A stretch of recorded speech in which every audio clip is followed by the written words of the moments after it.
Hey guys, it's Jason. So we're back from the Rockies. It was absolutely epic, unbelievable, unreal. Can't believe I've waited this long to to do this and find out about this place. So if y'all watched any of the videos, the builds, and all that, um, it was an epic week. We spent 6 days in the Alpine Tundra, riding the Alpine Loop and all of the tributaries in the Talon. On the DR, I spent one day riding 7 mountains and 7 passes. I rode everything I went to ride. So let's see if I can remember off the top of my head. It was Cinnamon, Engineer, California, Corkscrew, Hurricane, Black Bear, and Imogene. And what I did was we was based in Lake City, Colorado. We stayed at Henson RV Park. And if you're going there, I'm telling you, those are the people. Just like old friends, even though you ain't met them yet. But from the RV park in Lake City, the town is UTV friendly. It's dirt bike friendly. You can leave straight from the RV park and hit the trailheads and gone for the day. Once we parked the truck, unhooked, we didn't need the truck for the entire week we was there. The ATV and the UTV, we rode MG and the DR everywhere, and nobody thought any more or any less of it. So we spent most of the time, Julie and I, in MG. Some great rock crawling, some just trail riding. The scenery, man, it's like nothing you're going to see. And riding up in the Talon, riding all the back country and doing all that, there's no way, there's any other way we would have ever seen it. So it's unbelievable. Now, if you're here for the DR videos, it's great. It really is. I just, as a disclaimer, I melted my back rotor and brakes somewhere on Black Bear. So I came off of Black Bear with no back brakes, and then went ahead and did Imogene with no back brakes. And you're going to hear some very nervous rambling in those videos. And looking back on it, it's kind of funny, and I hope you get a kick out of it. I will tell you, in the heat of the moment, I was at my humblest, because they're, it's either get off and walk it down or man up and just ride, and that's what we did. But it wasn't without some funny moments, and but I rode up. Imogene was 13,114 feet, and we rode up one side and come down the back side. Black Bear, the rest of the mountains were all 12.5, 12.8. So bike done great for a carbureted bike. Imogene was the only mountain where I felt some, not power loss, but it was rider error. I let the RPMs get down. I had to slip clutch it a little bit on the final climb, and you'll hear all that and see all that. But I'm going to break these videos up because it was a long day. It was about a 9.5, 10-hour day. What I'm going to do is we're going to keep Road to the Rockies, but then the series is going to be called The Ride. And I wanted to kind of sit down and explain to you what's going on this first one. It's all GoPro. It's all off the helmet, and it's all live time when I was riding. And it was a phenomenal day. Now the bike gave me absolutely no trouble. All the mods we done, the carburetor mod, the big air, I would do those again before taking this trip, because on Black Bear, as you're going up the final pull, the bike was sucking air so hard, even through the modified air box, you could hear it pulling air, and it was a lot. It would have really struggled, I feel, power wise if I hadn't went to the 45. I will also tell you that I should have went to the 13 tooth in the front. The highways are all 25-mile-an-hour highways, so the 14 even being limited at 65 mile an hour, I didn't need it. All the highways were 25, no more than 35 mile an hour through the canyons. So I could have thrown the 13 on the front, and you're going to see in the video where I wished I would have, because I lost my back brakes halfway down Black Bear, and I let the bike basically hold itself back all the way down the mountain with me on it, obviously. But there's a few times using front brakes only, we got a little fast, got a little sketch, and that 13 would have down geared me enough to where the bike would have, it would have done fine and held itself back a lot better had I went to the lower gear in the front. So if I was leaving here today knowing what I know now, and the next time I go out there, I will have the 13 on the front, or I will go to a 46 rear on the back to drop the ratio down just a little bit more. But with all that being said, it was a great trip. For those of you hanging out, thank you.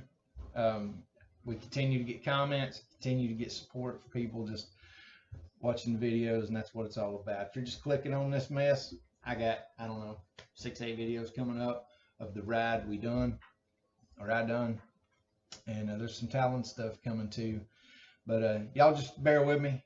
Over the next few weeks, I'm going to post a video as I go through them and edit them and get them made up. But it's going to be a lot of fun. So it's going to be Road to the Rockies, and it's going to be the ride, and then I'm going to label them 1, 2, 3, or I'll label them, you know, Cinnamon, Engineer, whatever. But that's what's going on. I just want y'all to know what happened, what's going on, and I want to share every bit of this with you. So if you're on the fence about going to the Tundra, if you're on the fence about, you know, is it worth this?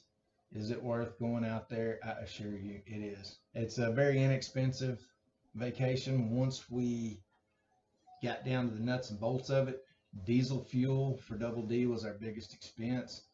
The campground was less than $300 for a week.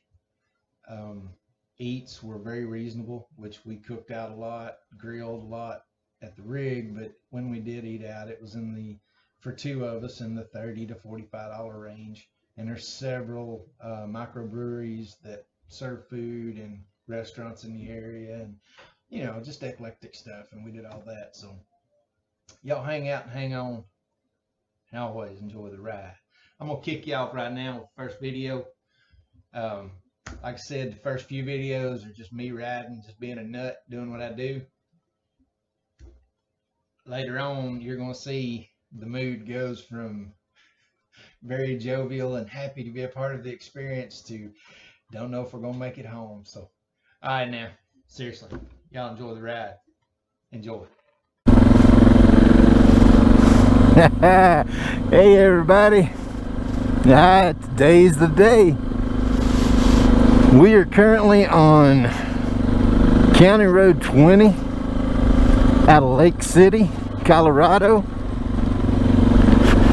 We're headed up Engineer over to California to Corkscrew to Black Bear to Imogene and back.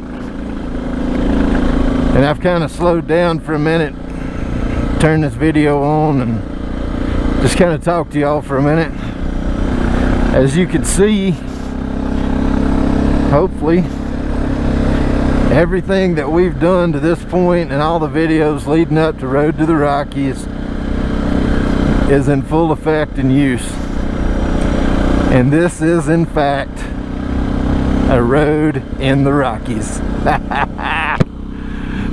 So we done it. We're here. I'm not gonna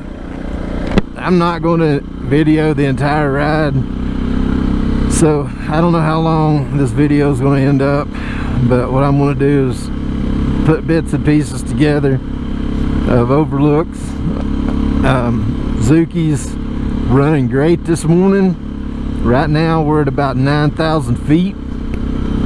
I have developed a little popping when I deaccelerate. I had all that worked out, but now that we're going up in altitude, obviously the air's getting thinner, bike's burning richer. I'm having to adjust on it a little bit as we go. So, grand scheme of things, I think the highest mountain we crossed today is 13,200, and that's not a great deal higher than we are now. So I don't expect any issues other than some backfires popping. I'll keep playing with it, but I'm not going to waste my day on it. I bought some new riding boots that have ankle shins. Man, they are stiff. A little hard changing gears. If you see me squirming around, that's what's going on. Kid in the candy store though, not gonna lie, y'all have watched the videos, or maybe you haven't, and you're just catching on to this mess because the title caught you or something. But here you go, man. We've been 14 months building this bike, building the Talon. Julie and I have rode 200 miles in 2 days on the Talon. Obviously there is nothing like this place. It is unreal. And the trails are never ending. It seems like every trail leads to 4 more trails. And man, I just realized it's cold this morning. I left the rig, it was 41, and as we go up it's steadily dropping. But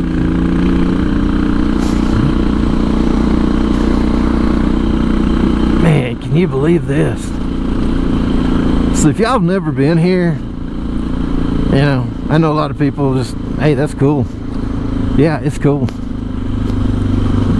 But if there's any of y'all out there that was like me, and you just, I don't know, man, I had this unwavering desire to come out here and ride these roads. Built this bike, made a financial plan, and here we are. Now, we brought our camper. We're staying at Henson RV Park, which has been great, in Lake City. Super nice people, super accommodating, and we haven't really spent a lot of money. This has been a fairly inexpensive trip due to the fact that we brought our RV. We're paying about $35 a night to stay in the RV. Diesel fuel has been by far our biggest expense. When we left Mississippi, diesel fuel was $1.19. I think I filled up for $1.19. Woo. Altitude's getting to me. $4.19. I think I filled up for $3.89 with Kroger points. And by the time we got here, diesel fuel is $5.29 a gallon now. I had to fill up twice, and Double D holds 80 gallons, so you do the math. But keep in mind, we spent 6 days. We went to Pikes Peak, Amarillo. We cruised around, done some touristy, sightseeing stuff. But once we got here, man, it's been really inexpensive to stay in the RV and just ride. I will tell you, gas here is $5.19 a gallon. And I think a lot of that is convenience fee. Man, look at this. So, all in all, it's been a great trip. It's been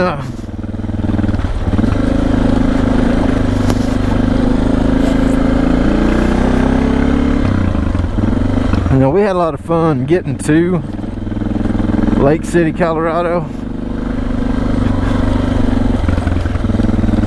But once we got here and unloaded the buggy and unloaded this bike and started through this evolution right here, man, that's when it started being a lot of fun.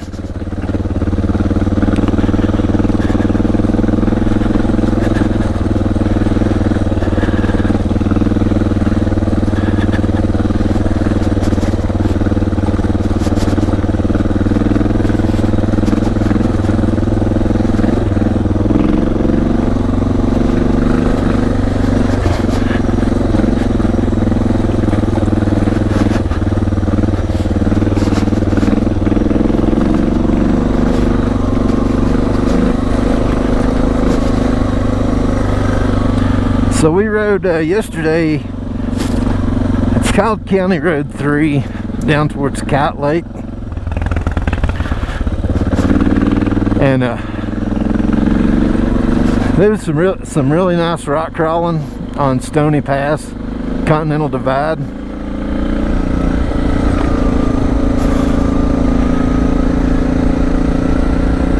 I don't know how I tried to make sure the camera had the proper angle. I just want y'all to see this.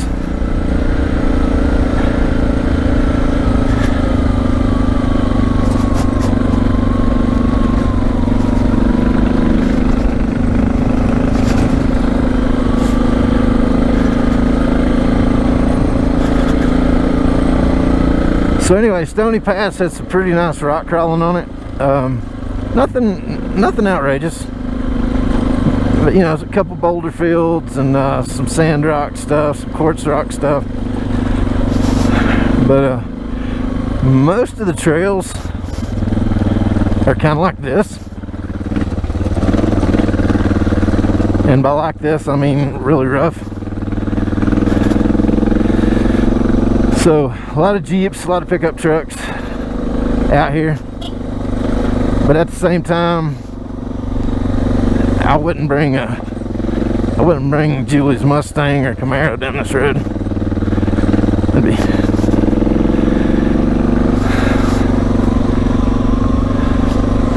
So you can do all this. It don't get really aggressive until we get on up a little bit higher through those trees right there, is when it starts getting kind of aggressive.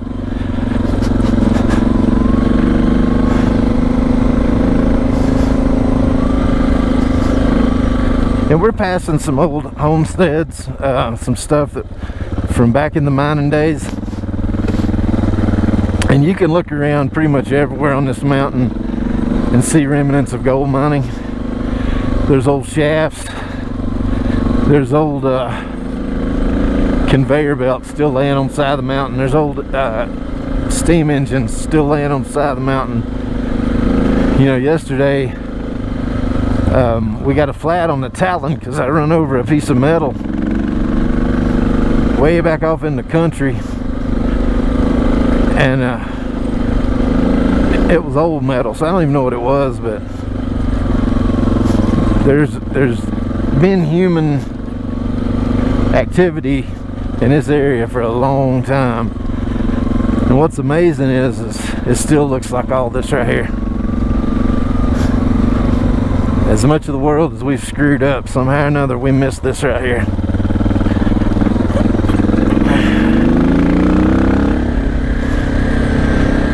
So I'm gonna move through the morning.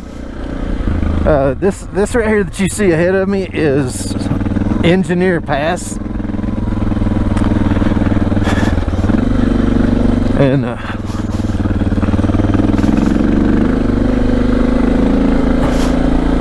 I get to the top of that, we'll do this again. Let me show you this right quick. See, you've got all these signs, and I do have a GPS on board. I also have Onyx Off-Road on board. Y'all seen the videos, you know the bike's well equipped and ready for this. So once we get beyond this little section right here, this road gets aggressively worse.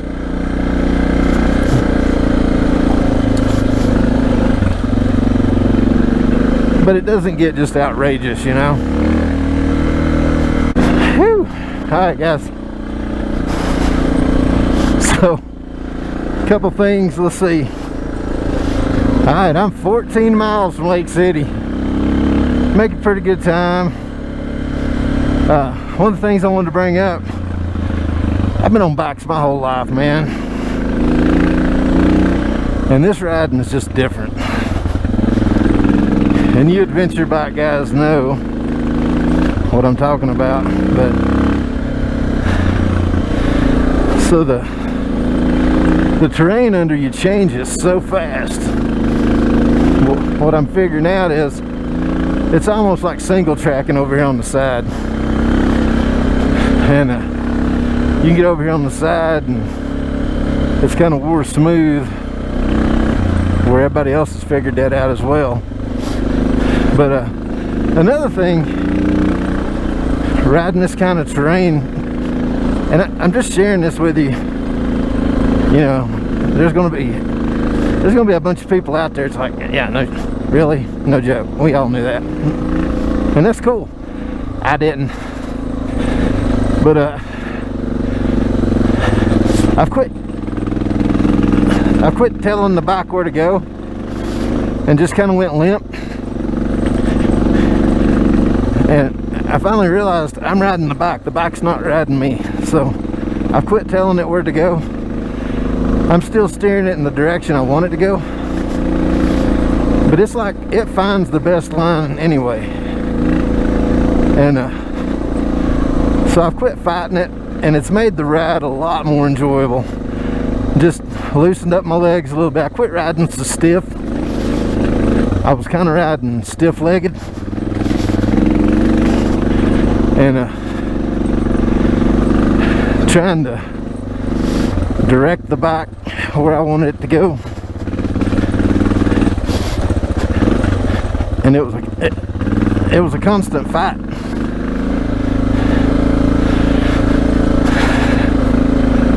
And yeah, if you y'all hear me breathing, that's you put a fat boy up at 11,000 feet, that's what you get. 14 miles in, and past several Jeeps, several side-by-sides. Everybody's really courteous. They move over and let you around. To be fair, Julie and I have been up this same road a couple times in the last couple days, so I'm not doing the sightseeing thing. You know, the first day we drove this loop, it's a 78-mile loop from Lake City, 20 around to 2, back to 30. And first time we rode this loop, I think it took us 8 hours, because this place is so beautiful. It's so amazing, unbelievable, that around every curve was the next thing. It just takes your breath away. So we was stopping. I told us, what's so cold? I was ready to take the doors off of it. We was gonna wear the doors out, getting in and out. I've also, these boots I bought are Alpine Stars. They don't break the bank. I think they were 220 bucks. But they've got the metal shin. They've got the metal shank. Really, really stiff boots. Okay, you're not going to walk around in them like you do tennis shoes. But with that being said, I have been standing up probably 6 miles of the last 14 with no fatigue whatsoever on my ankles, on my legs. Nothing's fatigued. It's actually more comfortable to stand up than it is to, oh, did you see those deer? Wow. Stupid loud bike. I ought to be able to sneak up on those things. Ain't gonna do it like that. Beautiful deer.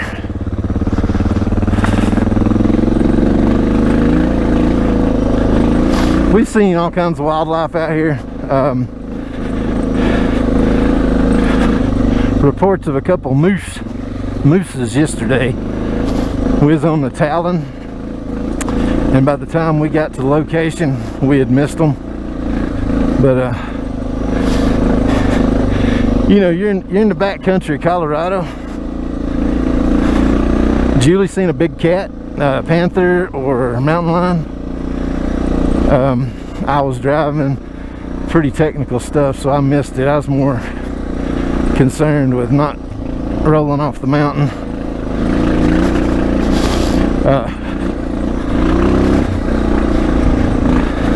Bike's doing good. Bike sounds great. It's breathing really well. So y'all know we did the carburetor and the airbox mod. Went to the big jets, and every bit of that was so this thing could breathe doing this ride right here. So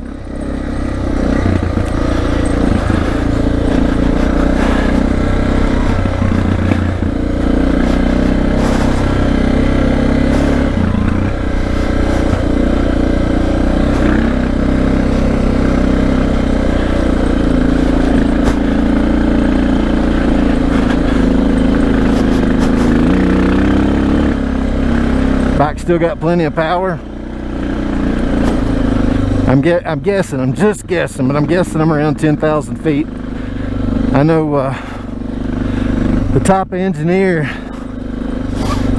is 12.6, 12.8. If y'all are interested, that house is for rent.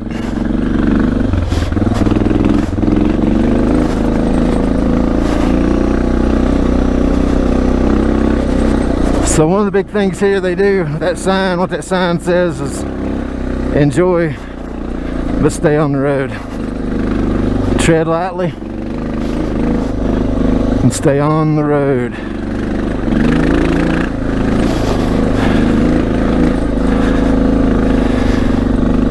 So I am running the 1443.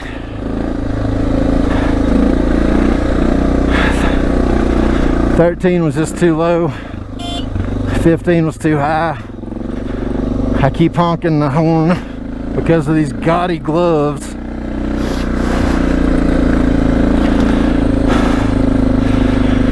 Oh my gosh. There's the top of Engineer Pass.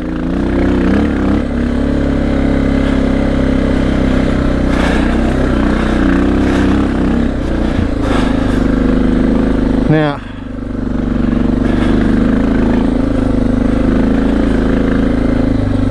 that ball of metal laying there in the field, if you go look it up, a couple lost their life on this mountain. They rolled off the road and they rolled down that mountain right there, and that's where they laid.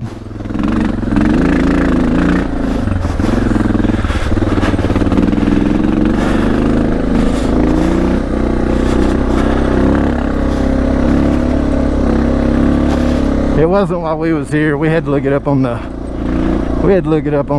magic box. Look at this. Oh my goodness.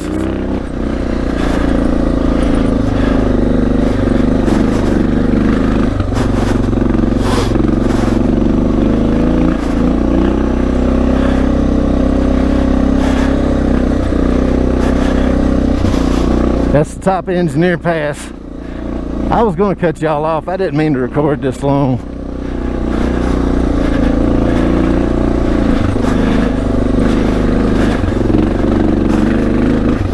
Figured y'all have to fast forward through most of it anyway.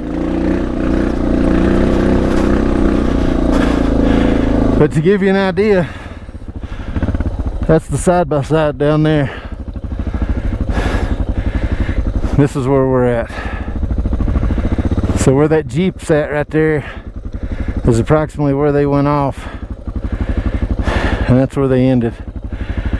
It was a husband and wife out of Texas, and that truly breaks my heart. Come up here to do this kind of stuff and lose your life.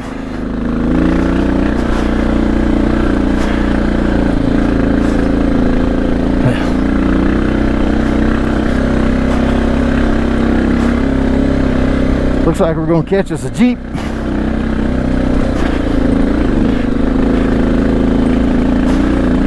Oh, he's going to let us go by.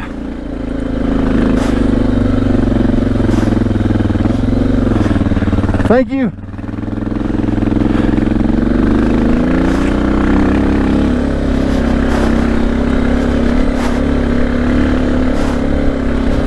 Well, ain't no point in cutting it off now. I'm just going to ride y'all to the top.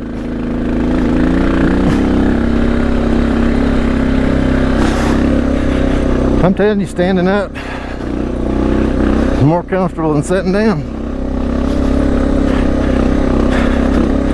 I do see though where the risers, the handlebar risers, would come in handy. I did not put them on this bike because when you're sitting on it, it feels weird.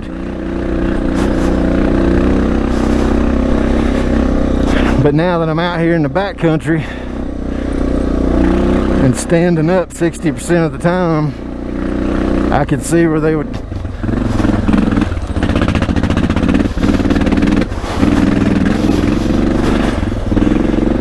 Nice little moment.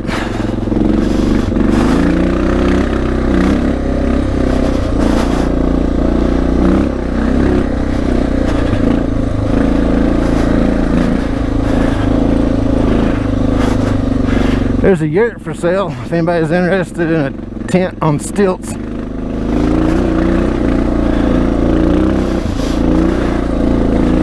I love the idea of it, but man, seriously.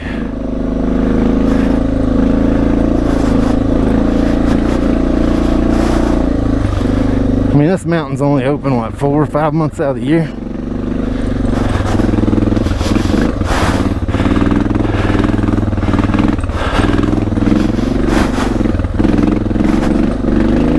Go!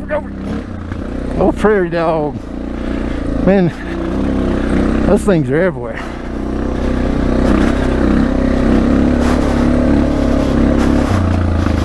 What?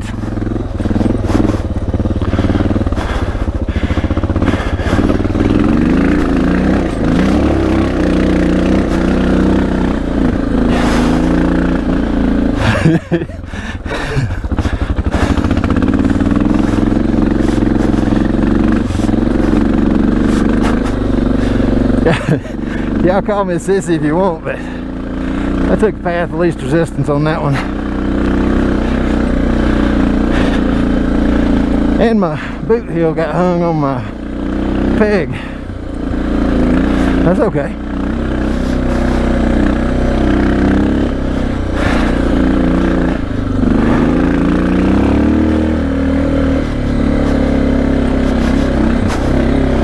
Old Dominator R exhaust is singing through these hills.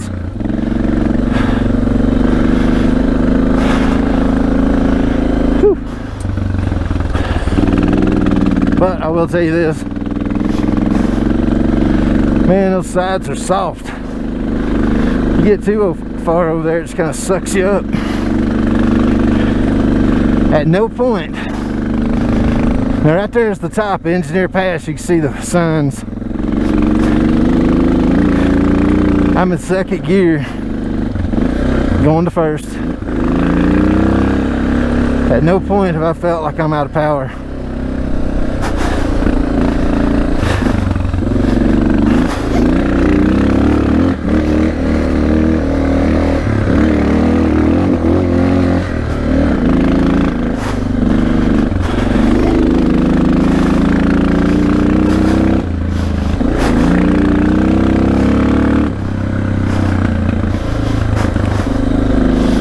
Little chippy chirpy.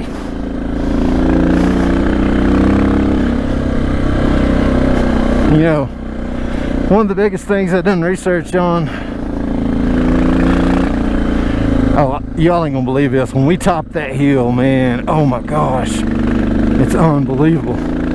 But one of the things I've done research on was like the 400, the DR 400, and believe me, the XR 650 is as capable, if not more capable, than this bike. I'm just saying, I love the XR. I just felt like it was for me, it was a little tall, and I didn't want to do a bunch of modifying on the suspension just to get it to fit me. So the DR is the way I went, and I'm not regretting my decision, but I was scared to death if I bought a 400, 250. Everybody was talking about the power loss on these things when you get up these high altitudes. I don't know if it's the jetting, the carburetor kit, the exhaust, but this bike, it has suffered a little bit of snappiness, but man, it's got plenty of power. I'm fully confident right now I could jerk a wheelie and ride it to the top of that hill right there. So I'm gonna get up here and show you all this. Then I gotta get on the sat phone and let my wife know I'm alive. So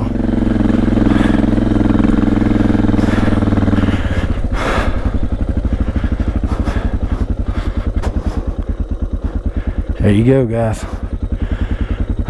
Engineer Pass.